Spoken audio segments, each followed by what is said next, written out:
திருமாவளவன் துணை முதல்வர் பதவி கேட்க திட்டமிட்டதாகவும் அதன் காரணமாகவே அவர் தேர்தலில் போட்டியிட இருந்ததாகவும் முன்னாள் பாஜக மாநில தலைவர் அண்ணாமலை பரபரப்பு குற்றச்சாட்டை முன்வைத்திருக்கார்.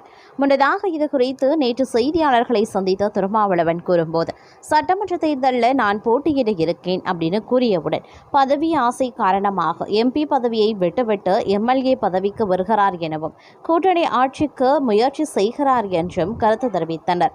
இதேபோல துணை முதல்வர் பதவிக்கு ஆசைப்படுகிறார் எனவும் தொங்கு சட்ட பேரவை உருவாக போவதாக யோகிக்கிறார் எனவும் அதனால் அவர் சட்டமன்றத்தில் இருந்தால்தான் கூட்டணி ஆட்சி என்ற கருத்தை உயர்த்தி பிடிக்க முடியும் எனவும் ஆளுக்காளுக்கு அவர்களது கருத்துக்களை தெரிவித்து வந்தனர்.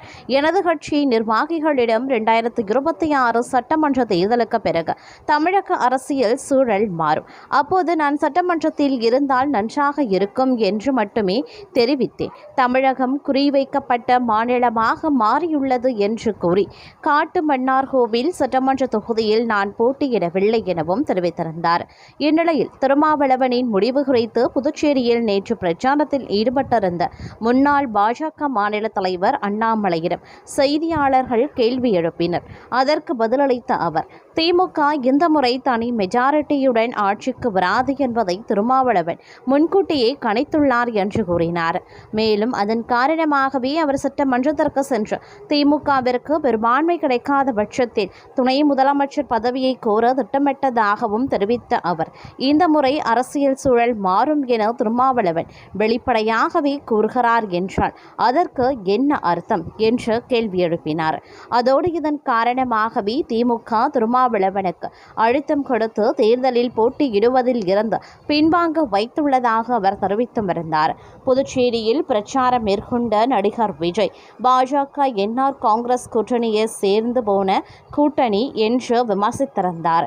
இதற்கு நேரடியாக பதிலடி கொடுத்த அண்ணாமலை விஜயின் அரசியல் புரிதலை கேள்விக்குள்ளாக்கினார். விஜய் அவர்கள் இதுவரை எத்தனை முறை புதுச்சேரிக்கு வந்திருக்கிறார்? அவருக்கு உண்மையிலேயே இந்த மண் மீதும் மக்கள் மீதும் அக்கறை இருக்கிறதா என்று கேட்டார்.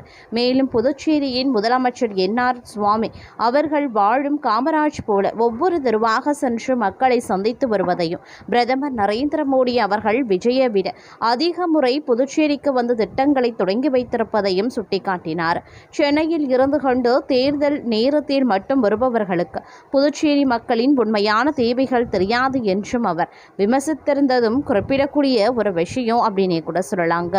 அது மட்டும் இல்லாமல் இது ஒரு புறம் நடந்து கொண்டிருக்கும் போது மற்றொரு புறம் தமிழ்நாடு சட்டப்பேரவை தேர்தலில் அதிமுக கூட்டணியில் இருக்கக்கூடிய பாஜக 27 தொகுதிகளுக்கான வேட்பாளர் பட்டியலை வெளியிட்டிருக்காங்க. அந்த பட்டியலில் நயினார் நாகேந்திரன், வானதி சீனிவாசன், தமிழிசை சவுந்தரராஜன், மத்திய இணையமைச்சர் எல் முருகன் ஆகியோரது பெயர்கள் இடம்பெற்றிருந்த நிலையில் பாஜகவின் முன்னாள் மாநில தலைவர் அண்ணாமலையின் பெயர் இடம்பெறவில்லை. அதே சமயம் அண்ணாமலை தேர்தலில் போட்டியிட விரும்பவில்லை. அவர் ஒரு தொண்டராக தமிழகம் முழுவதும் பிரச்சாரம் மேற்கொள்ளவே விரும்புகிறார் என மத்திய அமைச்சரும் தமிழக பாஜக தேர்தல் பொறுப்பாளருமான பியூஷ் கோயல் செய்தியாளர்களிடம் தெரிவித்திருந்தாங்க. தமிழ்நாடு சட்டப்பேரவை தேர்தல் ஏப்ரல் 23ஆம் தேதி நடைபெறவுள்ள நிலையில் அதிமுக கூட்டணியில் பாஜக, பாமக, அமமுக, தமாக உள்ளிட்ட கட்சிகள் இடம்பெற்றுள்ளன. கடந்த தமிழ்நாடு சட்டப்பேரவை தேர்தலில் 2021 அதிமுக கூட்டணியில் 20 தொகுதிகளில் போட்டியிட்ட பாஜக 4 தொகுதிகளை வென்றது. இம்முறை பாஜகவுக்கு 27 தொகுதிகள் ஒதுக்கப்பட்டிருக்கும் நிலையில் அந்த தொகுதிகளுக்கான வேட்பாளர்கள் பட்டியலை பாஜக வெளியிட்டாங்க. அதில் தமிழக பாஜக தலைவர் நயினார் நாகேந்திரன், சாத்தூர் தொகுதியில் தமிழிசை சவுந்தரராஜன், மயிலாப்பூரிலும் மத்திய இணையமைச்சர் எல் முருகன், அவிநாசி தனி தொகுதிகளிலையும் வானதி சீனிவாசன் கோவை வடக்கு தொகுதியிலையும் போட்டியிடுறாங்க அப்படின்னு அறிவிக்கப்பட்டிருந்தது. அதேபோல விஜயதாரணி விளவங்கோடு தொகுதியில் பாஜக வேட்பாளராக அறிவிக்கப்பட்டிருக்காங்க. ஆனால் பாஜக முன்னாள் மாநில தலைவர் அண்ணாமலையின் பெயர் இந்த பட்டியலில் இடம்பெறவில்லை. இந்த நிலையில் எக்ஸ் தளத்தில் பதிவிட்ட அண்ணாமலை 2026 தமிழ்நாடு சட்டப்பேரவை தேர்தலில் போட்டியிடும் பாஜகவின் அனைத்து வேட்பாளர்களுக்கும் மனமார்ந்த வாழ்த்துக்கள் என தெரிவித்திருக்கார். ஒரு தொண்டனாக வரவிருக்கும் சட்டப்பேரவை தேர்தலில் தேசிய ஜனநாயக கூட்டணி 2010 இடங்களை வெல்ல வேண்டும் என்ற நோக்கத்தில் நான் பிரச்சாரம் செய்வேன் என்றும் அவர் கூறியுள்ளார். அண்ணாமலை சட்ட சட்டப்பேரவை தேர்தலில் போட்டியிடாதது குறித்து மத்திய அமைச்சரும் தமிழக பாஜக தேர்தல் பொறுப்பாளருமான பியூஷ் கோயலிடம் செய்தியாளர்கள் கேள்வியும் எழுப்பியிருந்தனர். அதற்கு அர்ப்பணிப்புடன் பணியாற்றக்கூடிய நபரான அண்ணாமலை தேர்தலில் போட்டியிட விரும்பவில்லை என பியூஷ் கோயல் கூறினார். மேலும் அண்ணாமலை ஒரு தொண்டராக தமிழகம் முழுவதும் பிரச்சாரம் மேற்கொள்ளவே விரும்புகிறார் என்றும் அவர் கூறியிருந்தார். இதனிடையே சென்னை விமான நிலையத்தில் செய்தியாளர்களுக்கு பேட்டியளித்த அண்ணாமலை தான் சட்டப்பேரவை தேர்தலில் போட்டியிட விரும்பவில்லை என நிறைய நாட்களுக்கு முன்பாக கட்சிக்கு எழுத்துப்பூர்வமாக கடிதம் வழங்கிவிட்டேன் என்று சொல்லியிருந்தார். இதனை ஏற்று பாஜக மேலிடத்திற்கு அனுப்பிய பட்டியலும் தன்னுடைய பெயர் இடம்பெறவில்லை என அண்ணாமலை கூறியிருந்தார். என்னுடைய கருத்துக்கு மதிப்பளித்து பிரச்சாரத்திற்கு பயன்படுத்தி இருப்பது மகிழ்ச்சி எனவும் அவர் அண்ணாமலை தெரிவித்திருந்தார். வானதி சீனிவாசன் போட்டியிடும் கோவை வடக்கு தொகுதி பற்றி குறிப்பிட்டு பேசிய அவர் கோவையில் ஏற்கனவே ஒரு சிட்டிங் எம்எல்ஏ இருக்கிறார் என்றும் சொல்லியிருந்தார். வாக்குப்பதிவுக்கு முன்பு வரை பாஜக மற்றும் கூட்டணி கட்சி வேட்பாளர்களுக்காக பிரச்சாரம் செய்வதே தமது விருப்பம் எனவும் அண்ணாமலை கூறுகிறார். அண்ணாமலைக்கு இந்த சட்டப்பேரவை தேர்தலில் போட்டியிட வாய்ப்பு வழங்காதது பாஜக செய்திருக்கக்கூடிய மிகப்பெரிய தவறு என்கிறார் அரசியல் விமர்சகர்கள் ரவீந்திரன் துரைசாமி. தொடக்கத்தில் இருந்தே அண்ணாமலை விஷயத்தில் பாஜக பல தவறுகளை செய்துகிறது. அண்ணாமலைக்கு என பாஜக எளிதாக வெல்லக்கூடிய ஒரு தொகுதியை அடையாளம் கண்டு ஒதுக்கி இருக்கலாம். ஆனால் அதை செய்யாததன் காரணம் இந்த சட்டப்பேரவை தேர்தல் கூட்டணியில் அதிமுக தலைமையில் விருப்பப்படியே அனைத்தும் நடக்கட்டும் என்று பாஜகவின் ஒத்திதான் என்று கூறுகிறார் அவர்.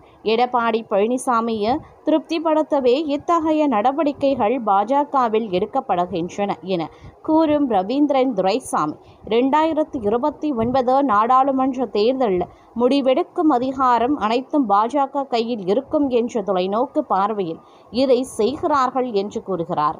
ஆனால் பாஜக எனும் கட்சி பொதுவாக தனி நபர்களுக்கு முக்கியத்துவம் கொடுக்கும் ஒன்றல்ல என்கிறார் மூத்த பத்திரிகையாளர் பிரியன். அவர்கள் தங்களது சித்தாந்தத்திற்கே முக்கியத்துவம் கொடுப்பவர்கள். அது மட்டுமல்லாது அண்ணாமலை ஒன்றும் தமிழக பாஜகவில் தவிர்க்க முடியாதவர் அல்ல என்பதால் கூட்டணியின் நலனுக்கு முன்னுரிமை கொடுத்து இந்த முடிவை எடுத்திருப்பார்கள் என்கிறார் அவர். அண்ணாமலை மீது எடப்பாடி பழனிசாமி கோபத்தில் இருப்பது தெரிந்த ஒன்றுதான். எடப்பாடி காங்கிரஸ் கட்சியின் செல்வ பெருந்தகை, திமுகவின் தலைமைக்கு நெருக்கமானவர் என்ற பிம்பம் உள்ளது. அதேபோல பாஜக தலைவர் நயினார் நாகேந்திரன் அதிமுகவுக்கு நெருக்கமானவர் என்ற பிம்பம் பாஜகவில் உள்ளது. அதனால் இந்த முடிவு எதிர்பார்க்கப்பட்ட ஒன்றுதான் என்று அவர் கூறுகிறார். அண்ணாமலை இதற்கு முன்பாக 2021 சட்டமன்ற தேர்தலில் அரவக்குறிச்சி தொகுதியிலையும் 2024 மக்களவை தேர்தலில் கோயம்புத்தூர் தொகுதியிலையும் போட்டியிட்டார். ஆனால் 2 தேர்தல்களிலையுமே அவர் வெற்றி பெறவில்லை. இதை குறிப்பிடும் பிரியன் சிங்காநல்லூர் அல்லது கோவை வடக்கில் தான் வெல்ல முடியும் என்ற நம்பிக்கை அண்ணாமலைக்கு இருந்திருக்கலாம். ஆனால் அந்த தொகுதிகள் அவருக்கு கிடைக்கவில்லை அப்படின்னு குறிப்பிடப்பட்டிருந்தது.